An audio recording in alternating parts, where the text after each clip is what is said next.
በቴዎድሮስ አደባባይ የሚገኘው አዲሱ የይሁዳ አቢሲኒያ ግዙፍ የባህል አዳራሽ 1500 ሰዎችን በአንድ ያስተናግዳል ተብሏል። ላለፉት 22 ዓመታት የኢትዮጵያን ቱባ ባህል ዜማና ጣዕም ለዓለም በማስተዋወቅ የኢትዮጵያ የባህልና የቱሪዝም አምባሳደር የሚል እውቅናን ያተረፈው ይሁዳ አቢሲኒያ ጠቅላላ ንግድ ኃይሉ የተጠበቀ የግል ማህበር በአዲስ አበባ ከተማ እምብርት በቴዎድሮስ አደባባይ ያስገነባውን አዲስ ቅርንጫፍ ከአንድ ወር በኋላ በይፋ እንደሚመረቅ አስታውቋል።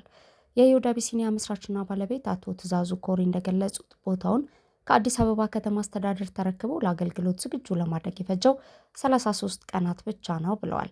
ለዚህ ግዙፍ ፕሮጀክት እስካሁን 80 ሚሊዮን ብር ለግንባታ ወጪ የተደረገ ሲሆን ዘመናዊነትን ከባህል ጋር አቀናጅቶ የቀረበ ልዩ ማዕከል እንደሆነም ገልጸዋል።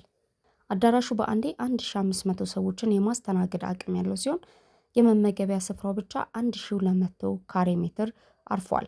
በተጨማሪም ከአንድ መመገቢያ ወደ ሌላኛው በቂ መተላለፍ ያለው ሲሆን ከ500 በላይ መኪናዎችን ማቆም የሚችል ሰፊ ፓርኪንግ አለው። ለባህል ሙዚቃ ትርኢቶች የሚመጥን እጅግ ዘመናዊ ሳውንድ ሲስተም ለመቅጠምም ዝግጅት ተጀምሯል። አዲሱ ቅርንጫፍ ከባህል ምግብ ባለፈ የሚከተሉትን አገልግሎቶች በአንድ ጣራ ስር ይሰጣል። ለልዩ ኩነቶች፣ ሰርግ፣ መልስ፣ የምርቃት ስነስርዓቶችና ለድርጅታዊ ስብሰባዎች የሚውሉ ሰፊ አዳራሾች፣ ቱሪዝም፣ የአየር ትኬት፣ የጉዞ ወኪልና የሲቲ ቱር አገልግሎቶች፣ መዝናኛ፣ ስፖርት ባር፣ ዘመናዊ ካፌና ሬስቶራንት እንዲሁም የጌጣጌጥ መሸጫ ሱቆች ናቸው። ይህ ፕሮጀክት በአጠቃላይ ለ550 ዜጎች የስራ ዕድል ይፈጥራል።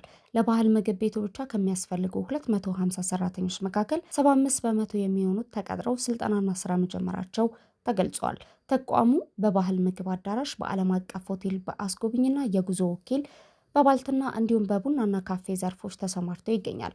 በተጨማሪም የኢትዮጵያን የቱሪዝም ዘርፍ ይበልጥ ለማሳደግ ይሁዳ አቢሲኒያ ኢኮሎጅ ግንባታ ላይ መሆኑ ይታወቃል። የሚዲያ ተቋማት ጋዜጠኞች ቴዎድሮስ አደባባይ በልዩነት አገልግሎት መስጠት የጀመረውን ይሁዳ አቢሲኒያ የባህል ምግብ አዳራሽን ተገኝተው የጎበኙ ሲሆን የባህል ምግብ አዳራሽ ብቻ ሳይሆን የባህል ማዕከልም ጭምር መሆኑን ለማስተዋል ተችሏል። የባህል ምግብ አዳራሹ ጣፋጭ ባህላዊ ምግቦችን እንዲሁም የሀገሪቱ ባህላዊ ጨዋታዎች ኢትዮጵያዊ ይዘታቸውን ጠብቆ በባህላዊ ጥበብ በተሰሩ አዳራሾች የሚያቀርብ በመሆኑም በሀገር ውስጥም ሆነ ከውጭ በሚመጡ እንግዶች ተመራጭ ሆኗል።